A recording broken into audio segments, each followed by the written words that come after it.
لا نبی بعدی، میں انبیاء کا سلسلہ ختم کرنے والا ہوں، میرے بعد کوئی نبی نہیں۔ یہ امت آخری امت ہے اور یہ نبی آخری نبی ہے۔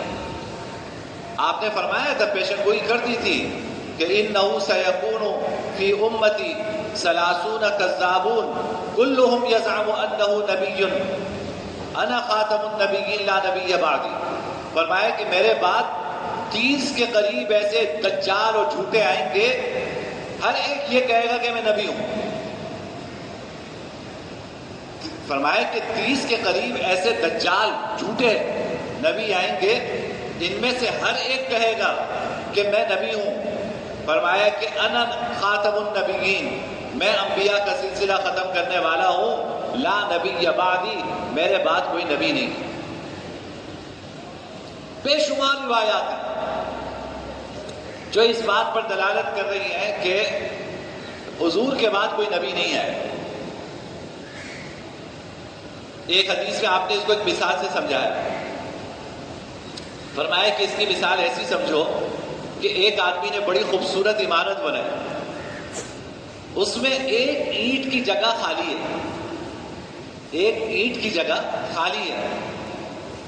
فرمایا کہ لوگ اس عمارت کو دیکھنے آتے ہیں، گھومتے ہیں، اور پھر آخر میں آ کر کہتے ہیں کہ بڑی خوبصورت عمارت ہے، یہ ایک اینٹ کہاں ہے؟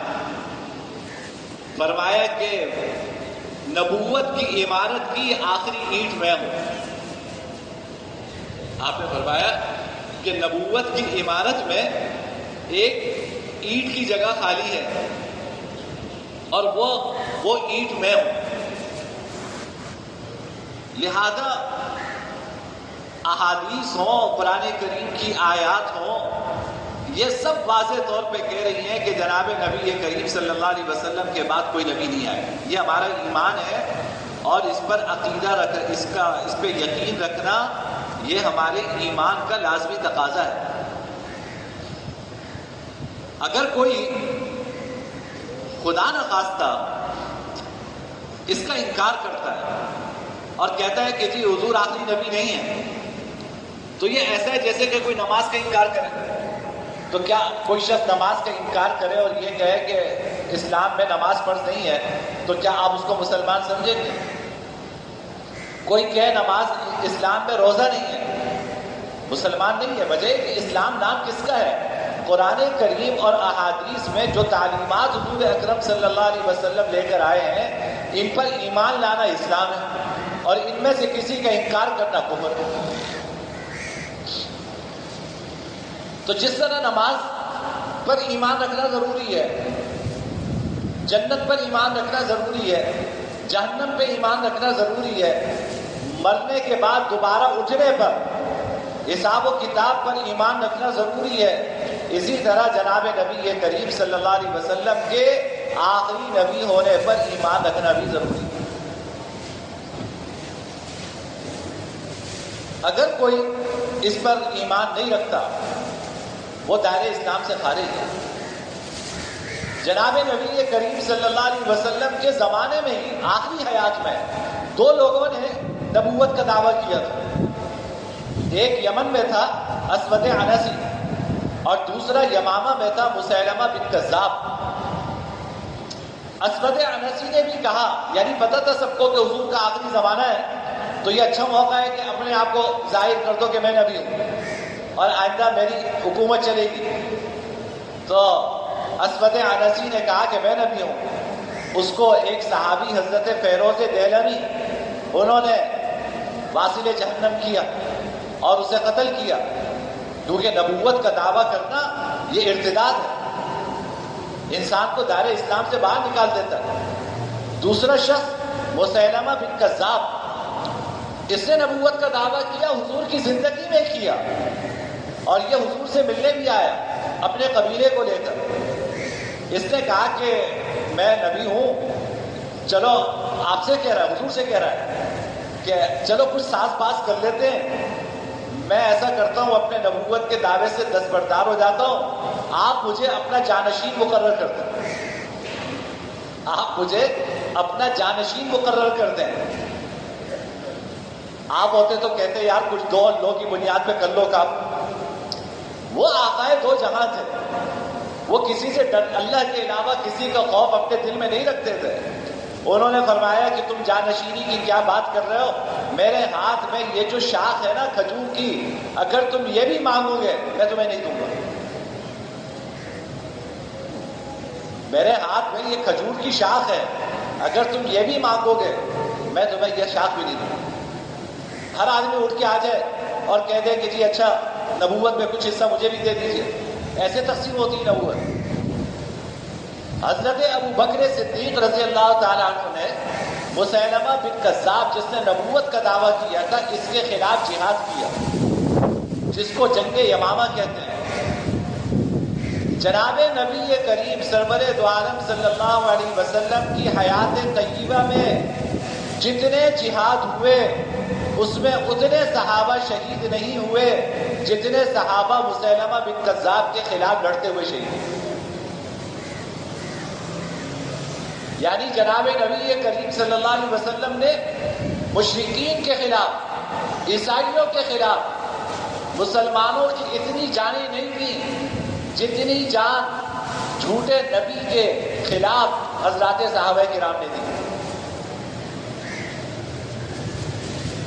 اور آخر میں اس کو قتل کیا گیا، اس کا قلعہ فتح کیا گیا اور اس فتنے کو ختم کیا گیا.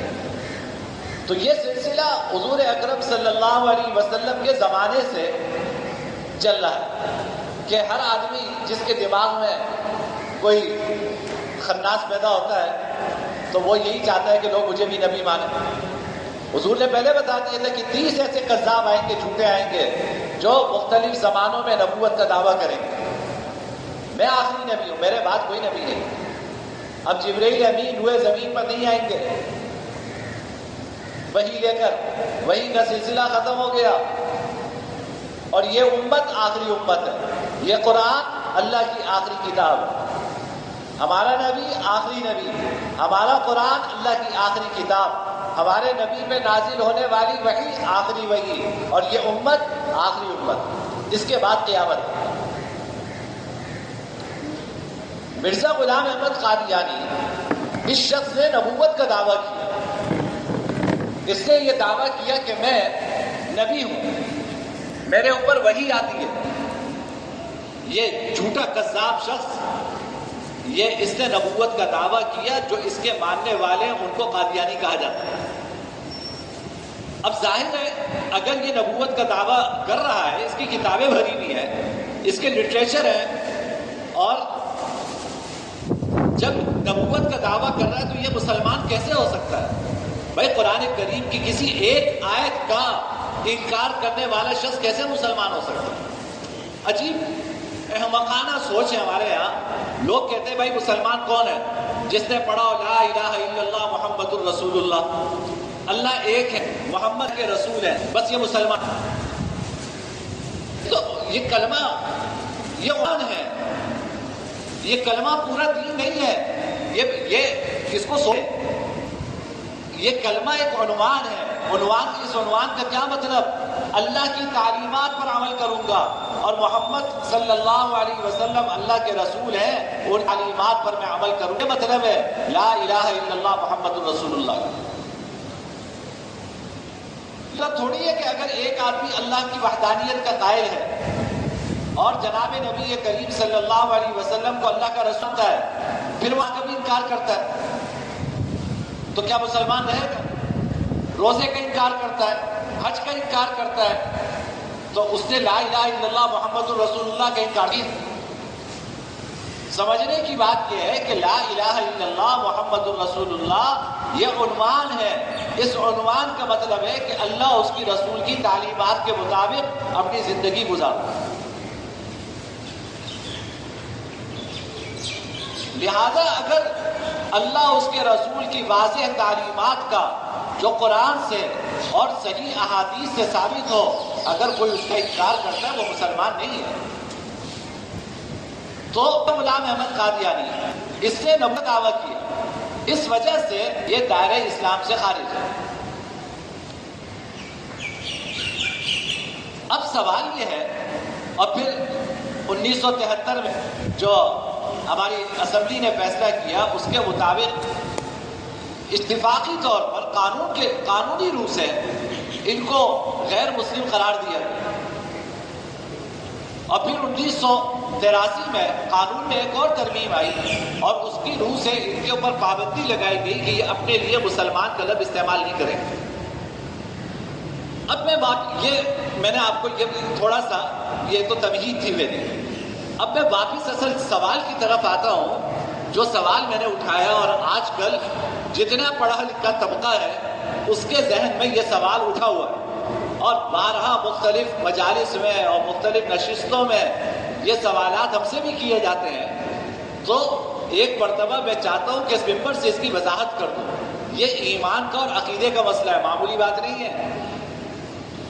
سوال یہ ہے کہ مان لیا کہ جو شخص جناب نبی کریم صلی اللہ علیہ وسلم کو آخری نبی نہیں مانے، وہ دائرہ اسلام سے باہر ہے، وہ مسلمان نہیں ہے، وہ قرآن کریم کی سورہ احزاب کی اس آیت کا انکار کرتا ہے کہ ما کان محمد ابا احد من رجالکم ولکن رسول اللہ وخاتم النبیین، محمد اللہ کے رسول ہیں اور نبوت کے سلسلے کو ختم کرنے والے، وہ اس کا انکار کرتا ہے۔ مان لیا کہ یہ غیر مسلم ہے، سوال یہ اٹھایا جا رہا ہے کہ بھائی غیر مسلموں کے بھی تو حقوق ہے نا۔ سوال یہ کیا جاتا ہے کہ غیر مسلم ہندو بھی ہیں، لیکن ہندو اپنا مندر بنا سکتے ہیں، اپنے مندر میں وہ عبادت بھی کر سکتے ہیں، عیسائی اپنا گرجا اور کلیسا بنا سکتے ہیں، اس میں بھی وہ عبادت کر سکتے ہیں، تو پھر قادیانی اپنی مسجد کیوں نہیں بنا سکتے؟ یہ سوال ہے، اس کو سمجھیے۔ دیکھیے غیر مسلم دو طرح کے ہوتے ہیں، ایک غیر مسلم وہ ہے جو اپنے آپ کو غیر مسلم سمجھتا ہے، یعنی وہ کہتا ہے کہ میں مسلمان نہیں ہوں، جیسے ہندو ہے، ہندو اپنے آپ کو مسلمان تھوڑی کہتا ہے، وہ کہتا ہے کہ بھائی میں ہندو ہوں۔ عیسائی اپنے آپ کو مسلمان تھوڑی کہتا ہے، وہ کہتا ہے کہ میں عیسائی ہوں۔ یہودی اپنے آپ کو مسلمان نہیں کہتا، وہ کہتا ہے میں یہودی۔ تو ایک غیر مسلم وہ ہے جو اپنے آپ کو غیر مسلم سمجھتا ہے اور اپنی الگ شناخت رکھتا ہے۔ یہ جو غیر مسلم ہے، اگر یہ مسلمانوں کے ملک میں امن کے ساتھ رہ رہے ہیں تو ان کے حقوق بھی ہیں کہ بھائی ان کی جان مال کی آبرو کی حفاظت کرنا ہماری ویسے ہی ذمہ داری ہے جیسے کہ ایک مسلمان دوسرے مسلمان کی جان مال عزت و آبرو کی حفاظت کرے گا۔ وجہ یہ ہے کہ وہ امن کے ساتھ آپ کے ملک کے پرامن شہری بن کے رہ رہے ہیں، تو آپ ان کی جان مال عزت و آبرو سے کوئی تعرض نہیں کر سکتے۔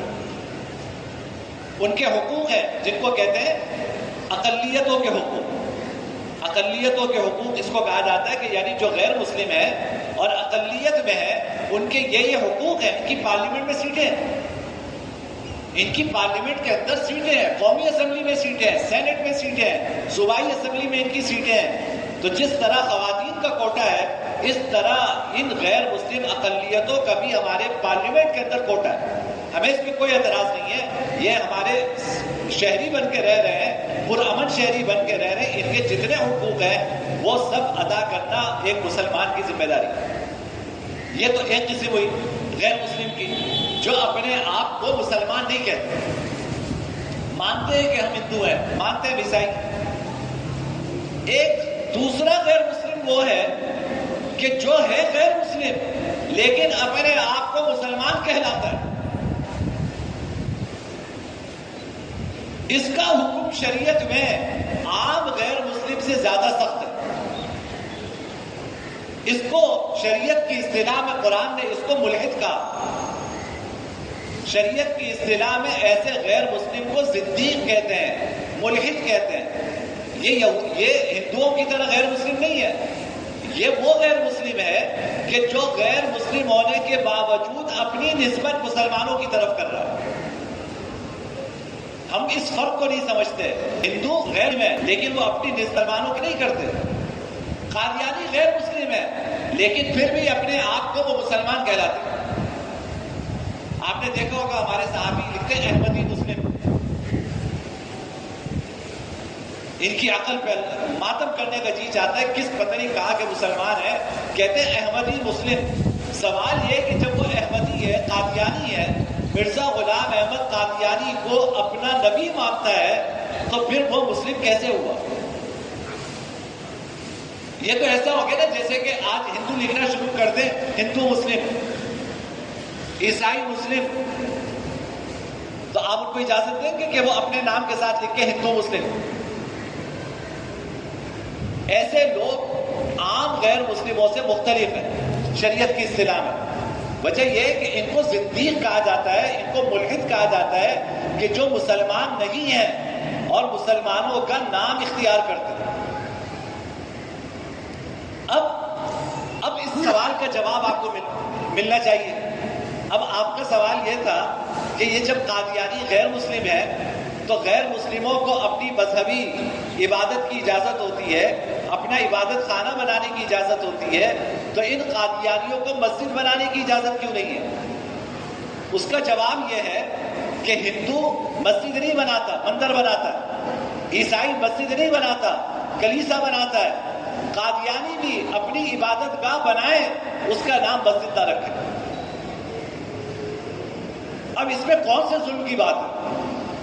یہ ہمارا دانشور طبقہ جن کے یہاں مغرب سے جو بات آتی ہے وہ حرف آخر ہوتی ہے, جن کا سارا علم کا منبع امریکہ اور یورپ میں ہے, ان کو اتنی واضح سی بات نہیں سمجھ میں آ رہی کہ اگر ایک ہندو اپنے مندر کو مسجد نہیں کہہ سکتا, وجہ یہ ہے کہ وہ غیر مسلم ہے, تو ایک قادیانی غیر مسلم ہوتے ہوئے اپنی عبادت گاہ کو مسجد کیسے کہہ سکتا ہے؟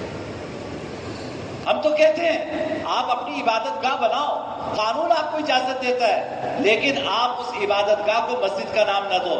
وجہ یہ ہے کہ تم مسجد کا نام دو گے, عام مسلمان دھوکہ کھائے گا.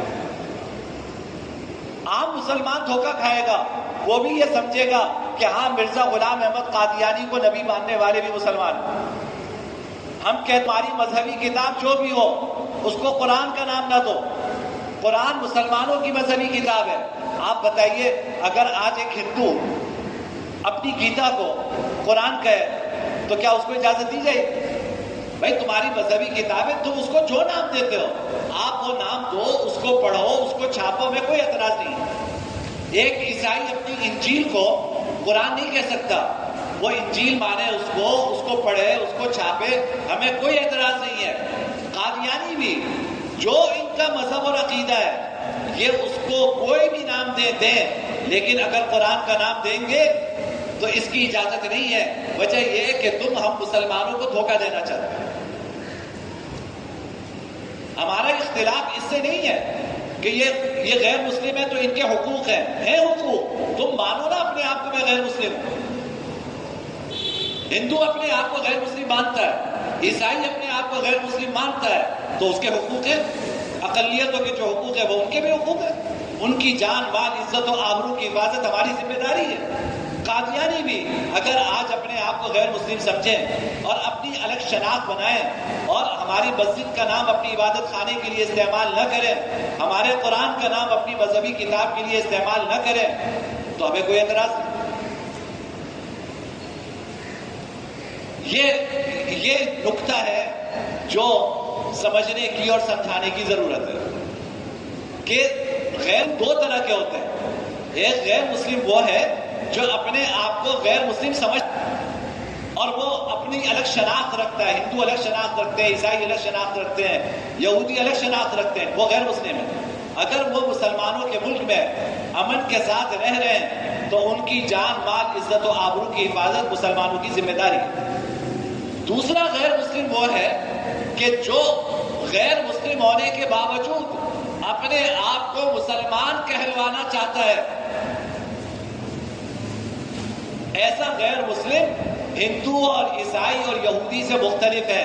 اس کو غیر مسلم نہیں کہتے, اس کو قرآن کی اصطلاح میں ملحد کہتے ہیں, اس کو حدیث کی اصطلاح میں زندیق کہتے ہیں کہ یہ ہے مسلمان نہیں لیکن اپنا نام مسلمان کہتے ہیں. 11ویں پارے میں دوسرے رکوع میں آپ پڑھیے, جناب نبی کریم صلی اللہ علیہ وسلم نے منافقین کی بنائی ہوئی مسجد کو کیوں گرایا تھا؟